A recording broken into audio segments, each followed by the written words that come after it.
My mom didn't invite me and my kids to Christmas. Mom said, your brother is bringing his girlfriend to meet the family. He doesn't want your kids there. They'd ruin the perfect image. I understand, I said and hung up. The next day, they showed up at my door furious, and the moment they saw me, my brother's girlfriend said. I was frosting cupcakes with my daughter.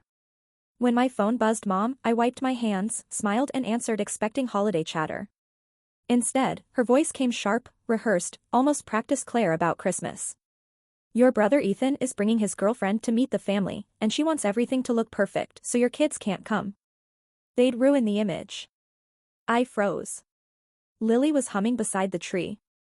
She decorated herself. Crooked ornaments. Too much tinsel, pure joy. Jacob was running around with a toy dinosaur laughing like the world was good, and Mom called them a problem. I swallowed the sting and whispered, I understand, even though every part of me didn't. Then I hung up, hands shaking. The next morning, the doorbell shattered the silence. I opened it and there stood my entire family furious, and Ethan's girlfriend looked me dead in the eye and said. So you're Claire, the messy one. I'm Claire Thompson, 34 overworked under arrested, and apparently the messy one in my own family's narrative. But before everything exploded on that December morning, I used to think of myself as the reliable one. For years, I carried my family without even noticing the weight. When Dad got hit with a construction fine for building a deck without a permit, I paid it. When my brother Ethan destroyed his engine by never changing the oil, I bought him a used Honda and pretended it didn't make me drown financially for 6 months. When Mom wanted better lighting for her baking live streams, I bought her a ring light and set it up myself, and the subscriptions and God, Netflix, Hulu, Disney plus our shared phone plan. Guess whose car they were quietly attached to mine, always mine. No rush, sweetie. Family helps each other. Mom would say with a tone that made help sound like obligation. I used to believe her. Back then, I didn't realize there's a difference between helping and being drained dry. I didn't see I was becoming the designated problem solver, the emergency wallet, the person expected to clean up everyone else's mess while raising 2 kids alone and working from a kitchen table covered in crayons. But the thing about being used is you usually don't see it until the moment someone tries to take one thing too many. This year, what they tried to take was my children. That was the moment.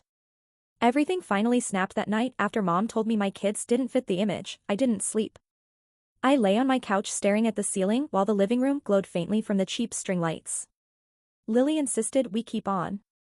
I kept replaying the words in my head. Your kids would ruin the perfect image, as if Lily's crooked paper stars and Jacob's dinosaur footprints on the carpet were something to be ashamed of. As if joy needed to be color-coordinated and silent. Around 1 a.m. I got up and walked through the apartment. The ornaments Lily hung were clumped together mostly at her height. Jacob's craft projects were taped all over the wall. Uneven, bright, chaotic, but standing there in the quiet glow of mismatched Christmas lights. I felt something warm bloom in my chest. This was real, not perfect, not staged, not curated for Instagram, but real. I didn't grow up with real. I grew up with staged smiles, forced poses, and a mom who cared more about how things looked than how they felt. I learned young. That image mattered more than comfort, more than honesty, more than me, and now she wanted me to pass that curse on to my children. By morning I was exhausted, but calm until the doorbell rang, like someone was trying to break it.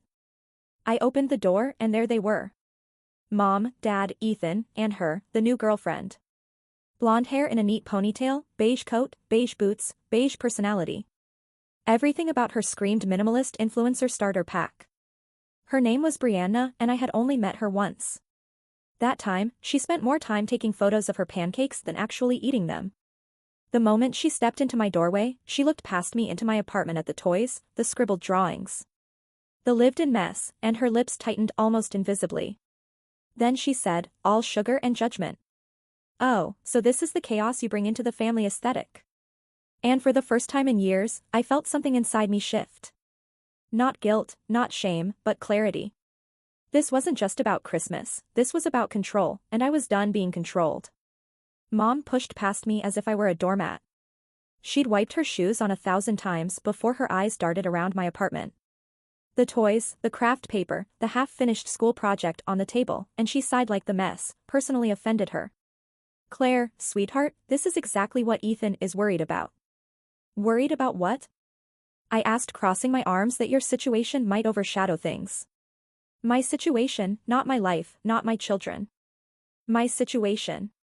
Dad stepped in, rubbing his temples dramatically as if my living room physically hurt him. Just listen to your mother, Claire, this Christmas is important. Then Ethan spoke. He always spoke like someone who expected applause. Look, Claire, Brianna's brand is taking off. The Christmas photo shoot will go on her profile and the sponsors page. Everything needs to look clean. Minimal, cohesive. Brianna echoed, smiling like an Instagram filter. I stared at them, stunned. Are you seriously telling me my kids don't match your aesthetic? Silence. Thick, guilty telling. Mom finally said it outright. Your kids are unpredictable, loud, they could ruin the atmosphere, the content. Ethan and Brianna want this to be perfect. I laughed. A short, sharp sound I didn't recognize. And what does perfect mean? Beige, silent, sanitized. Brianna lifted her phone and casually scrolled, uninterested in appearing polite. Children grab things, make noise. They smear, frosting, they cry suddenly. She said, that's not the look. We're going for the look. You're going for my voice rose. Since when did Christmas become a branding opportunity? Ethan rolled his eyes. You wouldn't get it. You've been stuck. Meanwhile, Brianna and I are building something. I stepped forward. And you want me to erase my kids? So your Instagram grid looks cleaner. No one answered. Mom just sighed and said something she would regret later. Claire, for once in your life, stop being difficult and just fall. Fall in line. My jaw clenched. Fall in line. That was my childhood. That was my 20s. That was every favor, every bill. Every emergency they dumped into my lap, and they still wanted me to fall in line, even if it meant letting my own children be treated like shameful clutter. I looked each of them in the eye and said, no, I'm not doing this. But the storm had only just begun for a second. Everyone froze like my no wasn't a word they recognized. Then Mom recovered first. She always did. She clasped her hands in front of her chest and let out a trembling breath. It was her signature performance. The wounded mother act. Claire, you made me feel terrible last night. She said softly, as if I'd personally set fire to her house. I couldn't sleep. I tossed and turned, thinking, why is my daughter always so combative? I blinked. You uninvited my children to Christmas. Don't be dramatic. She snapped. We simply asked for a little flexibility. Dad stepped forward. His tone heavy with fake disappointment. Claire, family requires communication. Compromise. You can't always be so withholding. Withholding. I almost laughed. I opened my mouth, but Ethan cut in, gesturing like he was pitching a business plan. Look, it's one Christmas. Brianna lined up, a photographer, a stylist, the whole thing. It's our shot to build momentum. Kids would just ruin the vibe. Brianna nodded as if this were the most reasonable thing in the world. We can do a kid-friendly day. After New Year's, she offered. Something low-key. Low-key, meaning unimportant, meaning not worth photographing. Then the final blow came. Mom straightened her blouse, inhaled, and finally revealed the part they had really come here for. Well, since you'll be attending without the kids, we'd appreciate a little help with the financial burden. Hosting is expensive, Claire. I felt my stomach drop. How much? I asked quietly.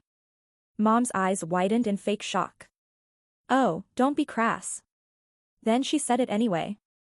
$2,000, that would take the pressure off. I stared at her. $2,000. Dad stepped in quickly.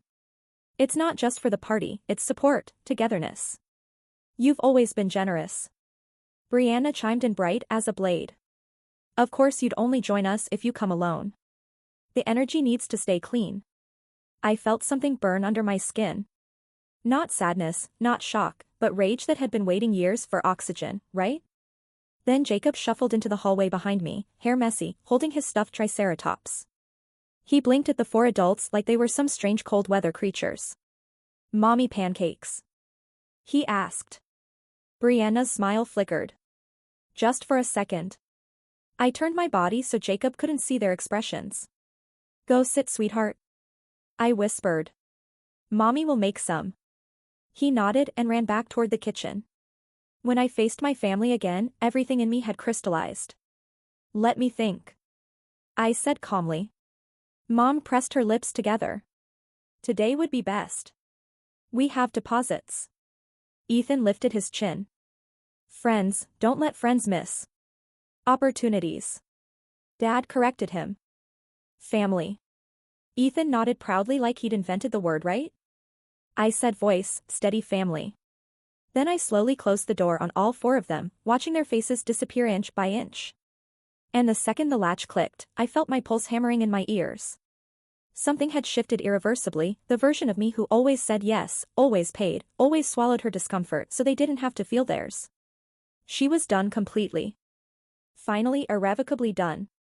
I stood with my back against the closed door, feeling the solid weight of it, as if it were the only barrier between my children and a world that kept trying to make them smaller.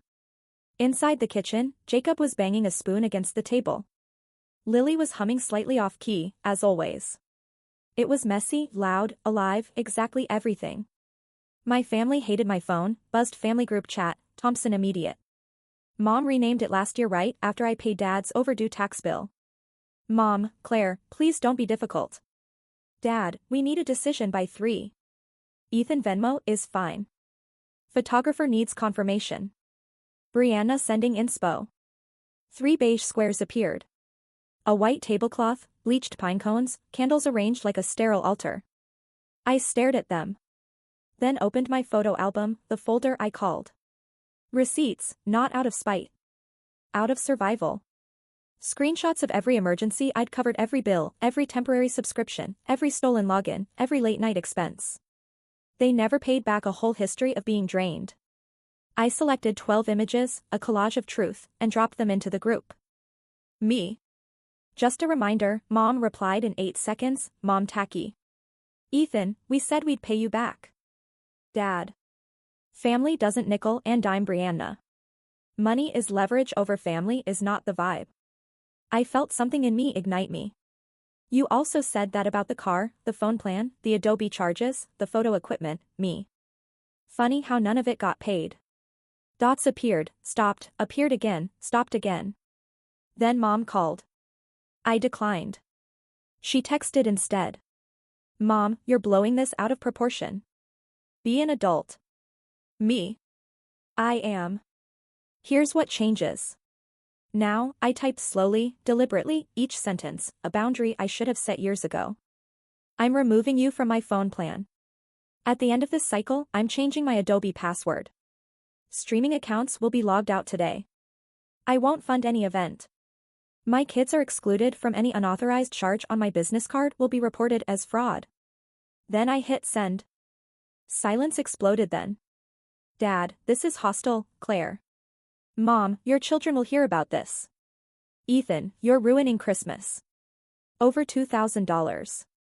I stared at Lily dusted in flour, and Jacob who'd now created a syrup lake on his plate.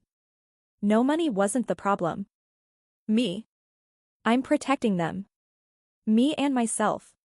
The doorbell rang again, violent, impatient, like someone trying to break their way back in. I walked toward it slowly. Pulse pounding. On the other side stood my entire family, angrier than before, colder than the winter air around them, and I realized something monumental. They weren't shocked that I finally said no. They were shocked that I meant it when I opened the door. Winter wind sliced into the apartment sharp, freezing. Nothing compared to the cold on my family's faces. Mom didn't. Wait a second, Claire. This behavior is unacceptable behavior. As if I were a child throwing a tantrum, not a mother defending her kids. Dad folded his arms. You need to apologize right now for what I asked for. Refusing to pay for a holiday.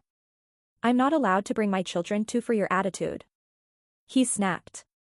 Then Ethan stepped forward. Jaw tight. Look, Claire, you're blowing things up. Brianna and I have a real opportunity here, a brand deal. This is important, important. More important than my kids' feelings, more important than family. I felt my voice sharpen. I'm sorry. Your sponsorship requires my children to disappear. Brianna let out a soft laugh. The kind of laugh influencers use when they're about to be condescending. It's not personal, Claire. They're just distracting. Children are distracting. I said that's what makes them human, not for our content. She countered, something in me cracked. You know what? I'm done talking about my kids like they're props. You can crop out of a picture. Brianna blinked, caught off guard, before she could answer. Lily peeked out from behind my legs, clutching a paintbrush with red glitter on it. Mommy, are we in trouble? My heart twisted. Mom's eyes widened. She clearly didn't want the aesthetic of this moment. Interrupted, sweetheart, I whispered, kneeling to Lily's height. You're not in trouble. You didn't do anything wrong, but Lily's voice trembled. Grandma said we're a lot. Everything inside me went silent, then roared. I stood up slowly, turning to face them with a steadiness that came from somewhere deeper than anger. It came from motherhood. What did you say to my child? I demanded. Mom stammered. I didn't mean no, say it. I insisted. Tell me exactly what you told her. Mom's cheeks flushed. I only said you kids can be overwhelming. Overwhelming. I repeated. As in too much, as in wrong. Brianna sighed impatiently. Claire, please. You're making this dramatic and you're making this cruel. Dad raised his voice. If you don't calm down, Claire. We're leaving. Then leave. I said. Mom gasped. Claire Thompson, how dare you speak to us? Like, how dare you? I snapped, finally letting the truth out.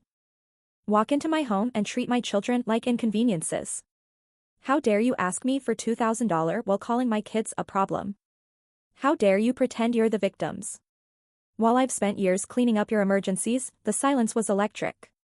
Ethan muttered. You're acting unhinged and you're acting entitled. I shot back. He stepped forward. Eyes blazing. You're blowing up Christmas over a vibe. No, I said firmly. I'm ending a pattern. Then I pointed toward the hallway where Lily and Jacob watched with wide eyes.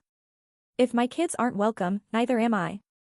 If my kids are too loud, too messy, too real for your perfect picture, then I choose them.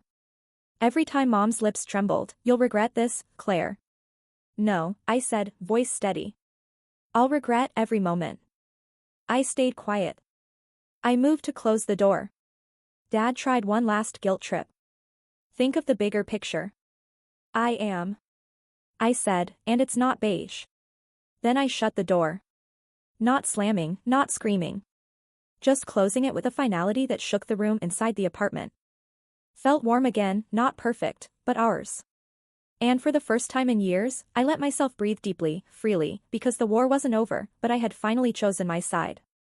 After the door clicked shut, the apartment felt strangely quiet, not empty, but peaceful, like the air was finally mine. Again, I stood there for a long moment. Forehead resting against the wood. Feeling my heartbeat slow inside the kitchen, Jacob was humming some dinosaur song he'd made up himself. Lily was quietly sweeping glitter into a crooked pile. They were watching me, waiting for my reaction, trying to figure out if they had caused any of this. I forced a smile, pushing away the ache in my throat. Who wants pancakes? I asked. Jacob's cheer was instant, loud, messy, joyful. The exact thing my family wanted me to cut out of the picture. We cooked together, the three of us, flour everywhere, chocolate chips on the floor. A pancake shaped like, I want to say a star, but honestly it looked like a deflated balloon, and yet I had never felt more certain. This was our Christmas, and it was enough, more than enough. Around noon, as we were building a blanket fort, my phone buzzed again. Dad, phones aren't working. Did you cut us off already? I frowned. I hadn't touched the plan yet. I called the phone provider, and the representative calmly explained someone attempted to upgrade an iPhone using your account at 3 a.m. It triggered a SIM transfer. 3 a.m. Ethan. It had to be. The rep asked to confirm the shipping address. Sure enough, his apartment. I canceled the order and locked the account to owner only. Then I sent a screenshot into the group. Chat me. Nice try. Ethan replied with a single vomiting emoji. Mom, Claire. This is petty, Dad. We raised you better than this. No, they hadn't. They raised me to be convenient. I turned off notifications around 3 p.m. It happened again, another knock, but this one wasn't frantic like before. It was soft, tentative. I opened the door to find my Aunt Linda, Mom's quiet sister, the one relative who never asked me for anything and always brought store-bought cookies because she didn't have the patience for baking. She held a small paper bag. "I told your mother," she was out of line, she said, by way of greeting. Then she stepped inside like she belonged. Lily and Jacob ran to her immediately. They loved Aunt Linda's chaotic energy. She handed them each a gingerbread man and whispered, "Don't tell your grandma. These are from the supermarket." I laughed, actually laughed. Linda pulled me aside and lowered her voice. "You're doing the right thing," she said. "Your mother is having a meltdown because she lost control, not because she's hurt." My eyes burned and I blinked quickly. She squeezed my arm. "You protect those babies. The rest of them can deal with the consequences." She stayed for almost an hour helping with crafts, telling ridiculous stories, listening without offering unsolicited advice. And when she left, she looked back at me with something I hadn't felt from a family member in a long time. Respect. That night after the kids fell asleep, tangled together on Lily's bed, I sat at the kitchen table with a notebook and opened my laptop. It was time to reclaim the rest of my life. I made a new business bank account, transferred everything out. Closed the old card. The one Ethan kept accidentally using thanks to saved autofill. I froze my credit. I removed everyone from the phone plan and sent a step-by-step screenshot guide. Mom replied, "We can't figure this out." Me? "Yes, you can. Dad. We're old." Claire. Me. "You're capable." They didn't respond. Again. I put all borrowed or temporarily left behind items. The ring light, the spare iPad, Ethan's camera, Brianna's tripod into a trash bag. Then I drove it to my parents' porch, left it there, and attached a note returning your things. Please return my piece for once. I wasn't scared of their reaction for once I felt free. Later in the stillness, I created a private folder on my laptop. Clarity. Revenge, not ammunition, just every screenshot, every charge, every message that proved I wasn't imagining the pattern. When I finished, I closed the laptop and exhaled in the living room. The tree lights blinked, unevenly. The paper snowflakes looked more like amoebas. The stockings weren't coordinated. The whole apartment was a disaster, and it was perfect, finally, wonderfully perfect. For the first time in my life, Christmas wasn't a performance. It was ours. Christmas morning, arrived quietly, no alarms, no obligations, no pretending. At 6:12 a.m., Lily shook me awake, whisper shouting. "Mom, Mom, Mom. It's snowing." It wasn't much, thin flakes floating sideways, melting the second they touched the ground. But to my kids, it was magic. We ran outside in boots and pajamas. Jacob licked a snowflake off his sleeve and declared it tastes like toothpaste. I laughed so hard. I nearly slipped. We made cinnamon rolls that came out uneven and slightly burnt. We opened presents at our own pace. I took 2 photos, not for social media, not for anyone else. Just for us, and as we sat on the floor surrounded by wrapping paper, something inside me softened. I didn't miss my family. I missed the version of them I once hoped they could be around noon. My phone buzzed, a text from Brianna. "For the record, I didn't know your family had been asking you for money. I shouldn't have made that image comment." I panicked and I'm rethinking some things. I stared at the screen for a long moment. Not forgiveness, not friendship, just acknowledgement. Something I'd never gotten from my own family. I typed 3 words. Good. So am I. 2 days later, Mom texted Sunday dinner. "Let's talk this out." Dad followed. "Your mother misses the kids." I replied with a single condition. "We'll come for 1 hour. If anyone mentions image or money, we leave. No explanation, no apology, just the rule." Dad responded. "Fine." We arrived at 3 p.m. sharp. Mom opened the door with a smile. "Too tight to be real." The kind that says, "I rehearsed this for the past 48 hours. Claire from last month might have softened, but the Claire standing in her doorway now. She wasn't here to be molded. Mom knelt down to Lily and Jacob, and what came next actually surprised me. "I made a mistake," she said quietly. "Not you, me." No, but no justification. Just the sentence she owed them. My kids forgave her instantly. Kids always do. They don't hold grudges, they hold truths. We stayed exactly 59 minutes, ate dry cookies, took home leftovers. We actually wanted, and when Mom began hovering about to slip back into old habits, asking about future vacations, budgets, holiday plans, I stood up, smiled and said, "We're heading out." No tension. No explosion, just boundaries. Steady as a heartbeat. That night, after putting the kids to bed, I opened the kitchen cabinet where we keep the bowls inside. Taped to the wood was the list I'd written the night, everything broke. I don't pay to be treated badly. My kids are not negotiable. No is a complete sentence. Family is a verb. I read it like a prayer because I finally meant every word. As I tucked Lily in, she blinked up at me and asked Mom, "What's the moral of Christmas this year?" She always asked that as if life were a story and I were the narrator. I thought of beige tablescapes, perfect images. Pay now requests paper snowflakes shaped like amoebas, Jacob's toothpaste. Snowflake. I brushed Lily's curls back and whispered, "The moral is love isn't a filter. It's messy, loud, real. And it never asks you to make yourself smaller to fit someone else's picture." She nodded like this was the most obvious truth in the world. "Then we're keeping our paper chain up till March." She declared, "Deal." I said, and as the light dimmed, I stood in the doorway for a moment, letting the quiet settle around me. Not perfect, just ours. The Christmas where I finally chose us and lost absolutely nothing worth keeping.